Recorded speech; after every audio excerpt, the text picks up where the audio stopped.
Alright, so pag-uusapan natin dito sa video ito ang mga crazy law sa North Korea.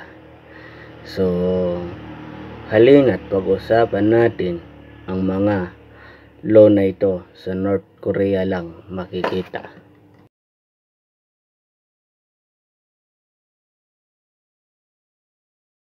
Number 15. Permission to live sa capital. So, hindi basta-basta ang pagpunta o pagtira sa Pyongyang. Ang mga North Korean, kailangan nilang ng permit para makapasok sa Pyongyang. At kailangan nila na patunayan sa gobyerno nila na karapat dapat tumira sa sa Pyongyang. Pasalamat na lang tayo mga Pinoy na anytime pwede tayong makapunta ng Maynila. Pero sa North Korea, ang mga North Korean ay hindi basta-basta nakakapasok sa Pyongyang. Number 14. Iba ang kalendaryo nila. Ito ay ibinase sa kanilang founder na si Kim Il-sung sa kanyang karawan na 1912 na ibig sabihin yata ay Juche. So nasa 100 something na sila. So kung tayo 2023, sila pa lang maybe nasa 110 or 100, basta nasa 100 something year ang taon nila. Okay. Number 13. Electricity. Palagi na lang brown out sa North Korea, no? Palaging brown out. Kung minsan i-research ninyo North Korea sa mapa at night, talagang as in wala kayong makikita ang electricity miski isa. Laging brown out sa North Korea. Kung dito ay nagsasayang tayo ng kuryente, pero sa North Korea ay hindi makakaroon ng kuryente at madilim minsan sa satellite kung makikita ninyo. Number 12. Mandatory ang military.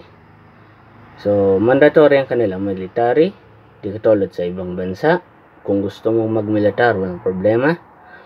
Sa North Korea ay mandatory ang pagsasani sa militar para defensahan ang kanilang bansa.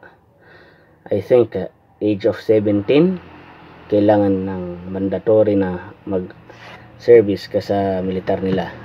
Lalaki man o babae, kailangan na mag-serbisyo sa militar. Number 11. Portrait of Supreme Leader.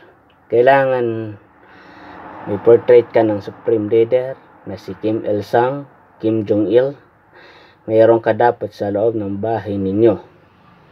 Kung wala ang portrait ng Supreme Leader, bawat North Korea ay sentensyado sa labor camp.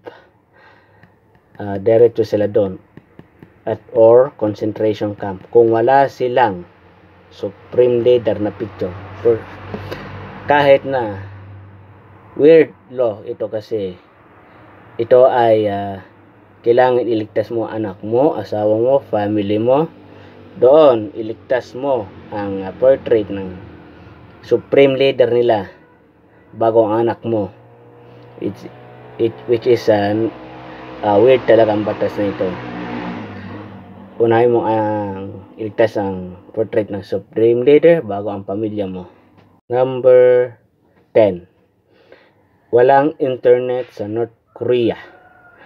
Piling-pili lang ang may internet sa North Korea dahil ayaw nilang, siguro I don't know what's the reason bakit walang internet sa North Korea. Isipin nyo na lang araw-araw ginawa ninyo sa buhay, napaka-boring. Only I think high official ang makakaroon ng internet connection, no? Number 9. Ito yung ang kakambal kanina. Number 9 is computer. Kailangan mong humingi na permit sa police o i-register ang computer sa pulisya. See? Napaka weird, no?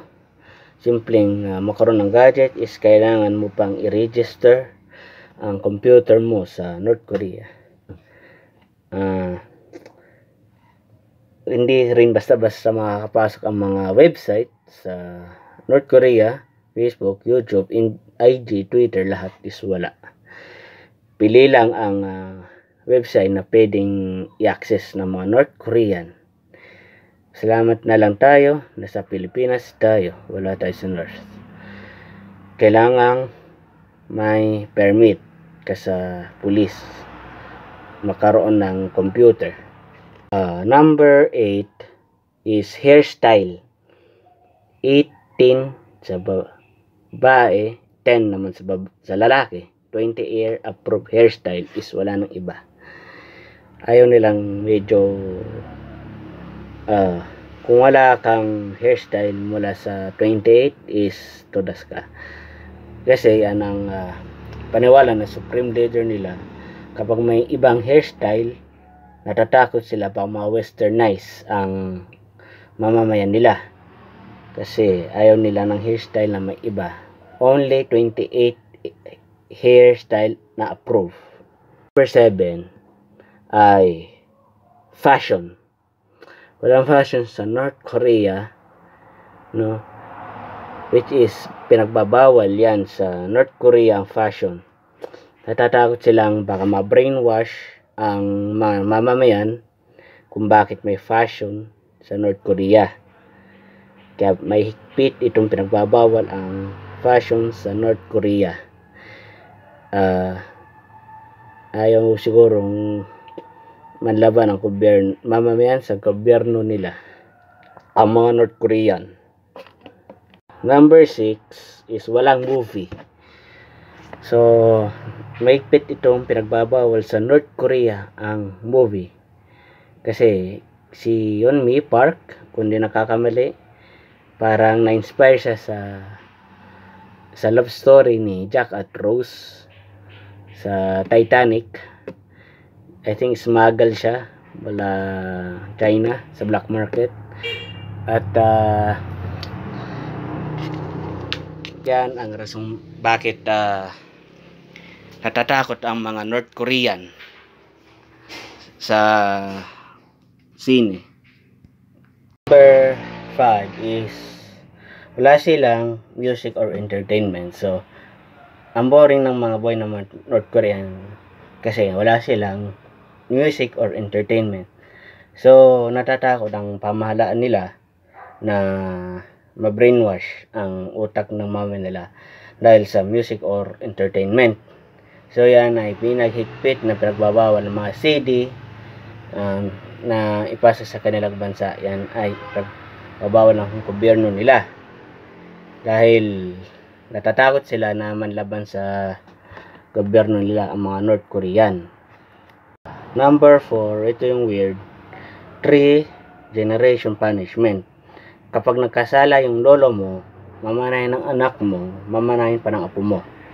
Yan ang parusa sa 3 generation rule.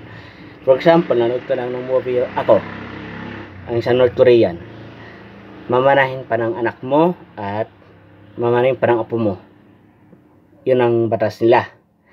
Na sa simpleng batas na hindi sinundan ng mga North Korean ay mamanahin ng anak mo, asawa mo, apo mo, no? So yan ang 3 generation punishment. So para maiwasan ang manood ng mga illegal na mga gawain sa North Korea. Number 3 ay illegal ang pag-alis sa bansa. Marami na ring umaalis sa bansa na takas, kagaya ni Jeon Park, Yoon Soli, Yeonmi Park, Oh Jong-sung. Yun ang mga kilala kong tumakas sa North Korea dahil ang pag-alis sa North Korea is mahigpit yung pinagbabawal. Gusto ng gobyerno nila is ma-maintain yung population nila. So, mahigpit yung pinagbabawal ang pag-alis ng mga North Korean sa bansa. Ito is talagang, nasabi ko ito sa isang video ko, wala silang religion. Kasi ang bansa nila is atheist. Ang paniniwala ng supreme leader nila, ang religion is sign ng western na kultura. Wala silang Hindu, Buddhist, Sikh, Christianity, Islam, Buddhist, is talagang wala.